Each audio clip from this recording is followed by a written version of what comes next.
These necklaces and bracelets that you see over here and the earrings are all made out of semi-precious stones and some jewelry findings, and you can do it. And today we're going to show you how to create these with basic jewelry making 101.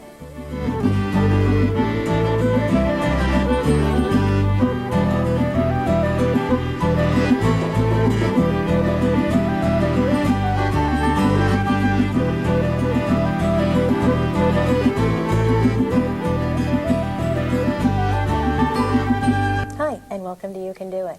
Well, today we're going to show you how to take semi-precious stones and some other findings and teach you how to make jewelry and actually be able to specialize some gifts and other unique things that you can give as presents or to create for those special holidays. And we have Barb Pendl here today, who's been on the show before, and she has volunteered to come back on, and she's going to help me out, and we're going to talk to you about making jewelry and what those tools are that you're going to need.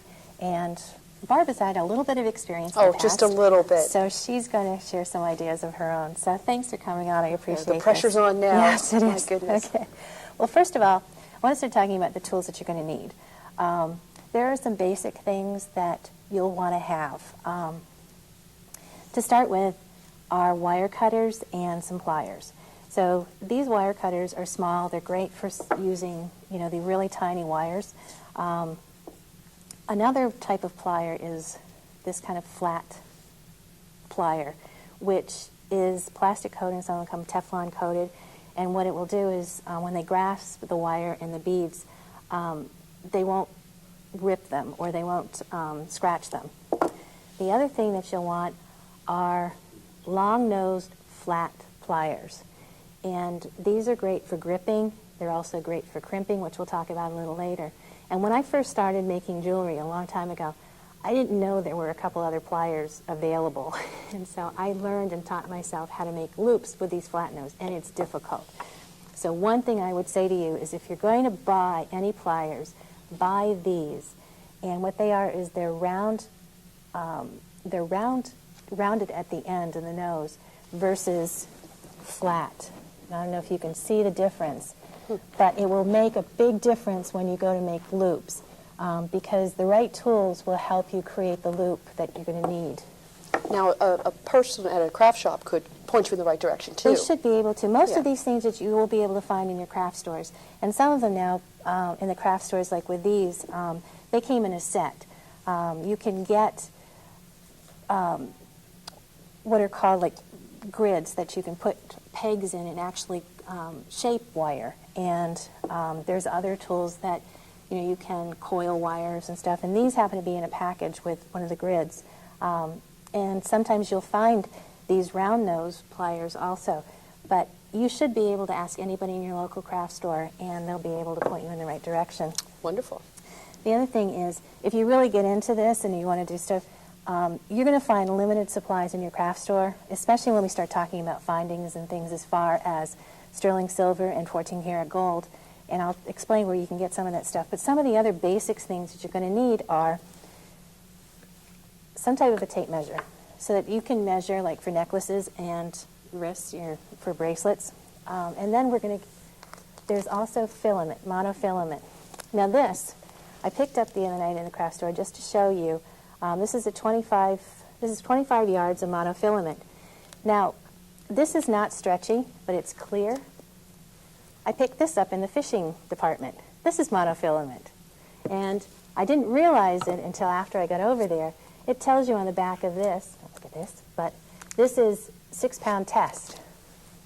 This is 6-pound test, meaning that the monofilament has been tested to support a 6-pound fish. Now, you can get 8-pound. And that's important to know. That's important to know. When you're making jewelry. Because the other thing, the difference in the test weight, or whatever they call it, like 6-pound, you're going to get a finer monofilament than you are with a 14-pound, which is going to be thicker and heavier, but it's going to take a little more pressure. You're not going to be pulling on your necklaces and your bracelets that much, but it's nice to know that when you string something, it's going to be supported. Sure, and say you're making something for a kid who tends to be a little bit more, rugged Right. with how they get around in life, Right. and so you Yep. build something with a little bit of a stronger Right. strength for that. And the other thing is if you're working with kids too and you want to do something with them, they have cording and stuff, which is a lot thicker and heavier that you can use that will work great for kids. And kids are a little more rougher and they, we're out playing and stuff. So chances are they're going to break things. And you may not want to spend as much money on like the stones and things that you use with your kids as you would probably for yourself or for your mother or your sister or whoever. Sure.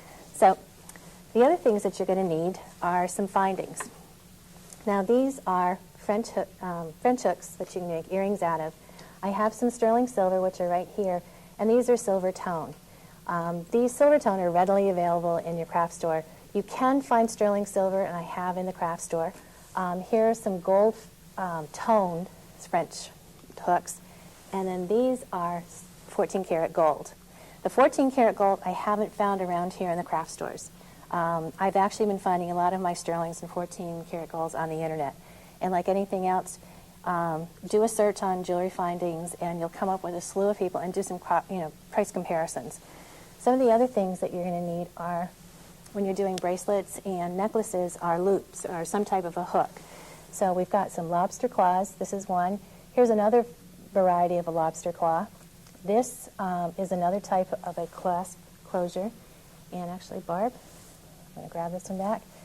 This is another closure that you can use. Here's another.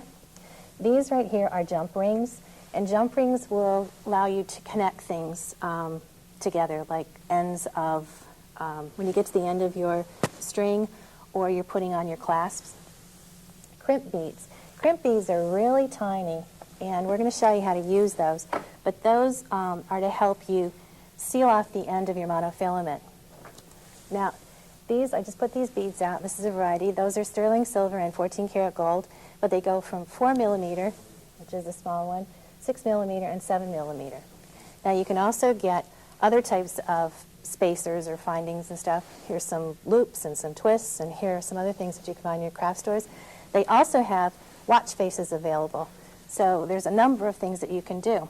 So let's get started, because Okay, I mean, my mind is boggled. I can just know. imagine what it's going to be like for me when I actually go to the jewelry store and I have even Exactly. more of a selection than you've got for me right here. Right. So, And that's the other thing. I mean, you can be overwhelmed when you go to the bead store because there are so many selections. You can get a lot of glass beads. You can get semi-precious stones. You won't find as much of a variety of semi-precious stones in the craft store as you will maybe in a bead store that actually specializes in jewelry or on the internet.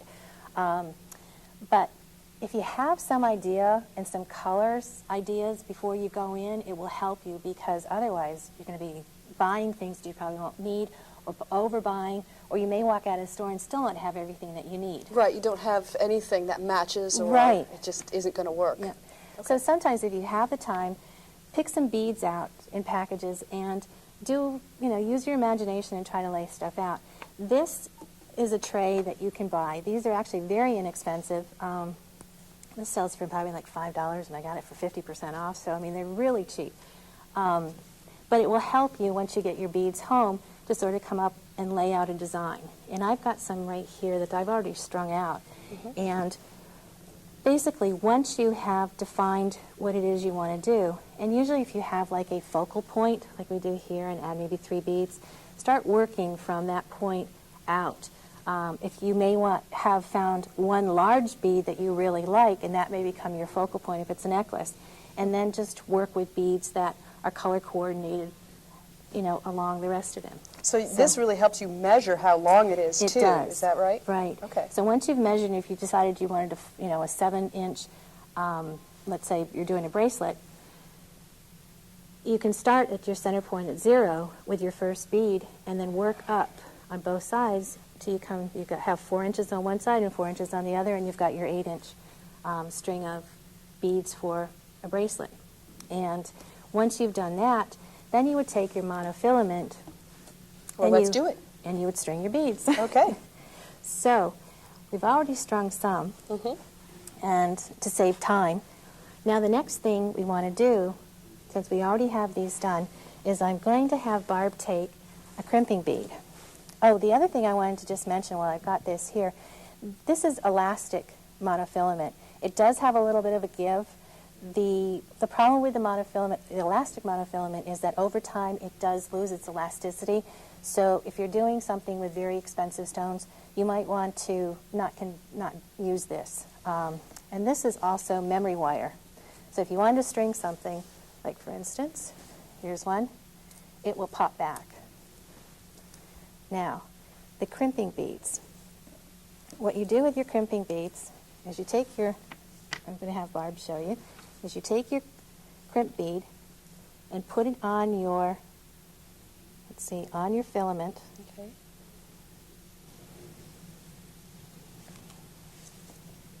Wow, that is small. Probably want to have some bright light in your working area. Yes. Okay, there, I've got it on. Okay, now you've got your clasp. And what you want to do is you want to take and feed your filament through the loop on your clasp. At the bottom right here? Yep. This one? Mm-hmm. Okay. And now you're going to Success. you're going to come back. No, didn't get it. Faked me out. Didn't go through. There you go. Now Okay. you want to take the end of your monofilament and bring it back through your crimp bead. Okay, so I'm just going to make a little loop You're here. going to make a loop. Okay. Wow, this is small work. Definitely need a brightly lit room for this. You Okay, do. and it's going right back through here. Yep. Now you want to pull on the monofilament a little so that you're pulling your excess Just pulling it all the way down. all the way down. Okay. Yeah. Leave yourself just a little bit of room. Now you want to take your flat nose pliers. Okay. Give them over. Okay. Alrighty. Now you want to grab hold of your crimp bead. Grab hold of the actual bead in there. The crimp bead, right. Just the crimp bead, not the silver bead. That one right Yep. there.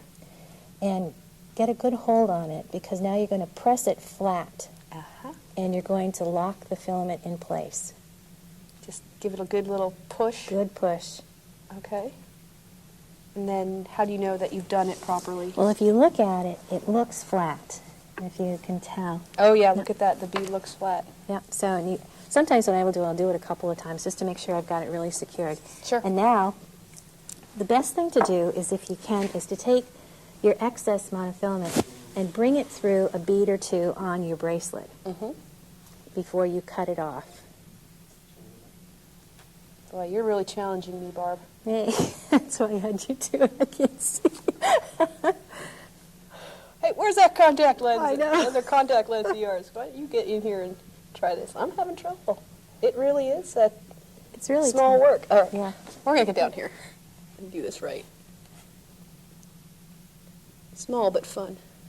It is. Well, I'm and just you thinking do- how pretty this will be once it's all done. I'm just visualizing the end product, and this is getting me through the drama right now. So They do have needles that you can use, that you can string your monofilament on. But what ends up happening a lot of times is the needle itself is too large for the bead, so it'll get stuck going through. oh yeah, that's no good.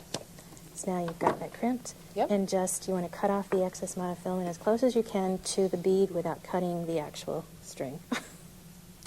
Okay. Yep. This right here. Right. That's good. Yep, that's good. Okay. Sponge. And then you're going to do the same thing with this other end to Okay. put the other loop on, and your bracelet is finished. Oh, I can't wait. You want to string your monofilament through your crimp bead.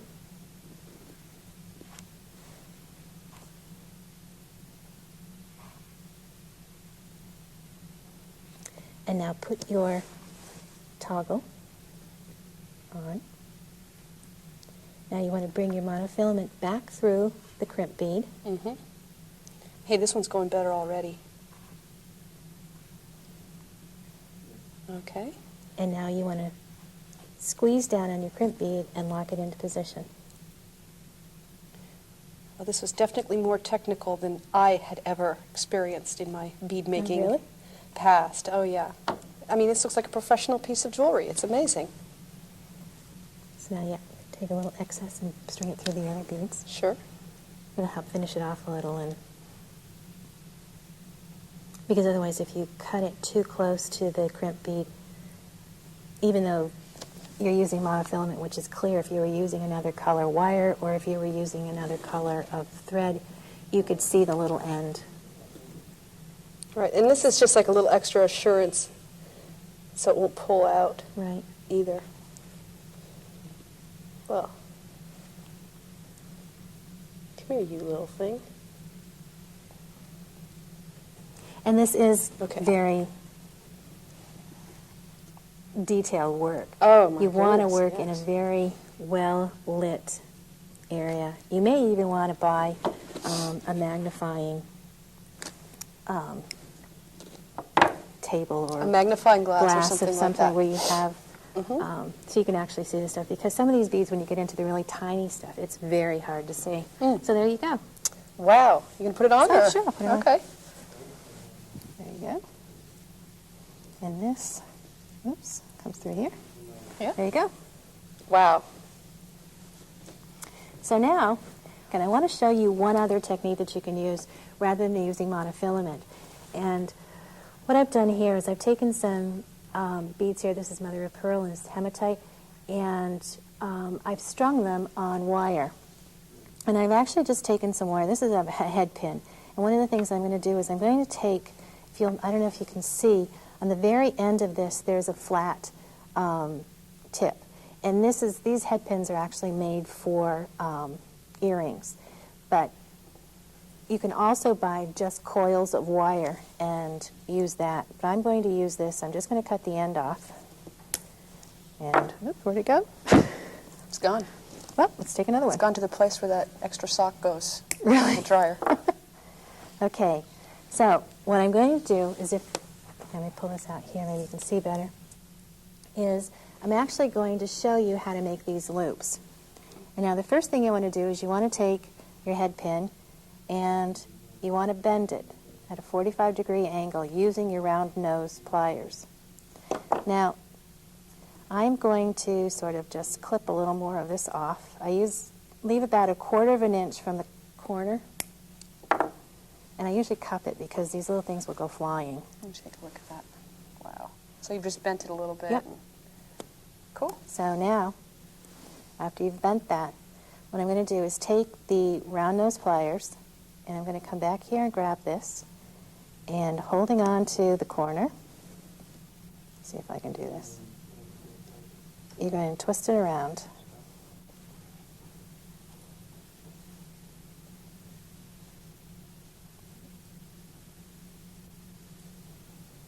And make your loop. Now I'm going to string the bead on. If I can see. There it is. And now I'm going to hold on to the bead and do the same thing. What you want to do is you want to grab with your pliers close to the bead, holding this, and now do your 45-degree bend. And you want to cut off the excess. I'm going to hold this here.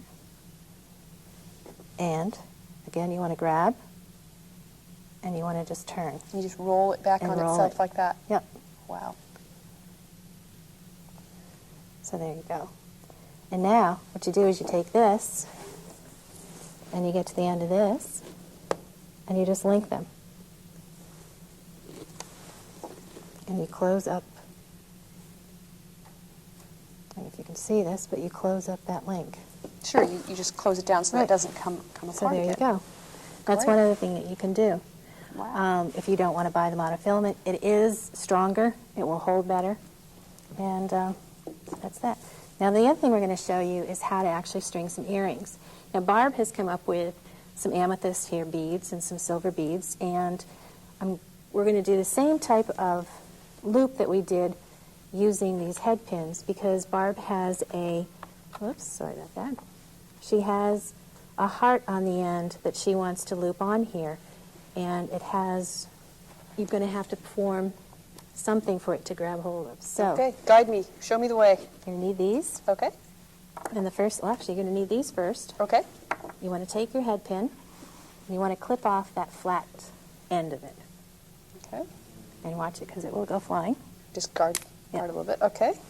And now you want to take your round nose pliers and about 1/4 inch from the bottom, okay, from that end, yeah, just so you've got, yeah, About there? that's about right. Okay. You want to bend and do a 45-degree bend. And one thing you want to do is hold How's that? when you do, yep. So you want to hold right here and then do your bend. That way you'll hold this part down here secure so it won't bend. Right, so you're not just making a big circle. You're making a loop, right. Sure. Okay. So now once you've done that, take your round nose pliers, Okay. come here, and now what you want to do is you want to go back the other way and form your loop. And you want to hold close to the, Just the like that? corner. Yep. How's that look? Okay. Good? Yep. Okay. Actually, let me show you one. See these? This is easier for me, but these are big. Okay. All right, folks, All right, watch so- the expert. So you want to do 45. Now you want to leave only about 1/4 inch. So any excess you want to clip off, which is about there, I guess. Instead of eyeballing, it's not precise. Mhm. Now with these pliers, the closer to the tip, the finer the hole. The further back, the wider it's going to be. And what you want to do is you want to come, see these, I'm used to using the smaller ones. Mhm. You want to come back on it so that you've got this type of a loop. Now, yours is bigger than mine is. Right. So, But that doesn't, Will mine still work, do you think? Or what you can, does it need to be fixed up a little bit? you might want to fix it up a little bit Okay. so that, oops, here we go. So it looks more like yours? Yeah, try that one more time. Okay. About right there. Yep, grab close to the your Bend finger. it down Yep, like that, and then you have about 1/4 inch. does that look like 1/4 inch? Yep, Okay. so go back a little further on your pliers. Back down Not in right here. on the tip, right. Okay. And now start twisting. Oh, I see. Now it's made a bigger loop. Okay. So it'll be like easier to It does take string some my beads practice on. It sure does. because you can make really tiny loops, but you have to cut less than 1/4 inch of the metal off. So there you go. Okay. Um, All right. I'm going into production now. You're going into production. That's what you're just going to try to get me to make a whole bunch so that That's you can right. have a whole bunch of stuff. Okay. You want to make sure that you've got enough wire left so that you can string your beads. That was the only thing, because you're going to need to do another one of those loops on the other end. So Sure. you have 1/4 inch. Okay. What does that look like? That's just move it over just a little bit center, so you center the, So that it's straight down? yep, Okay. there you go. So now take your heart. Okay. Now one thing you want to do with your loop once you've got it, let me use these, it's a little smaller. Let's see what I'm doing here. Is once you have your loop, what you want to do is you want to take your pliers and open it up like that. Oh, I see that. So that you're not distorting the loop. Mhm.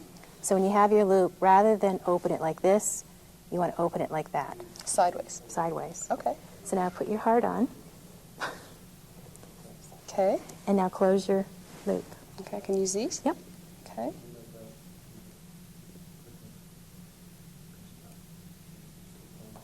Okay. Wow. Now you want to string your beads. Okay. On your I can do wire. that. I practiced that before. Okay. Stringing the beads. Is that the order you want them? Yeah. I Okay. think I like that. Okay.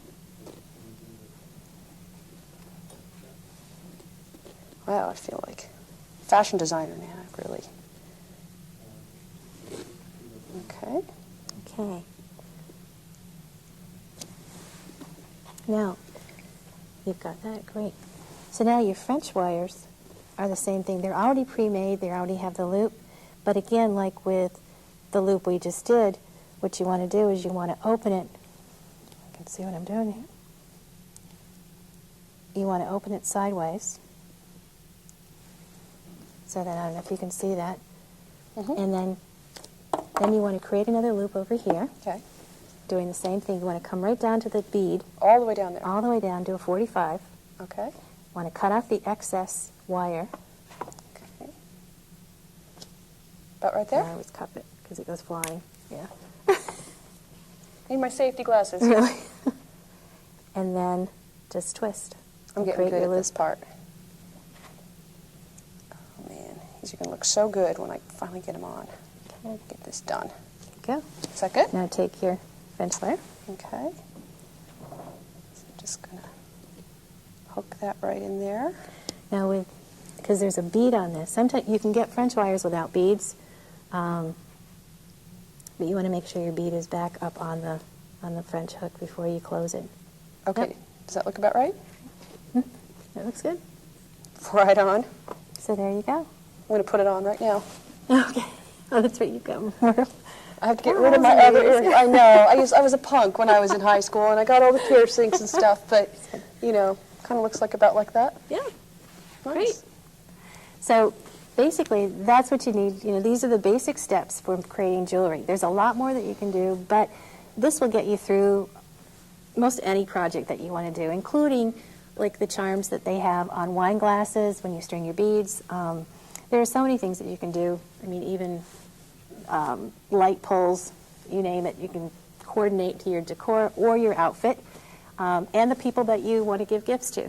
So everything that you've seen today and all the explanation of the findings will be on our website at www.retn.org, and click on You Can Do It.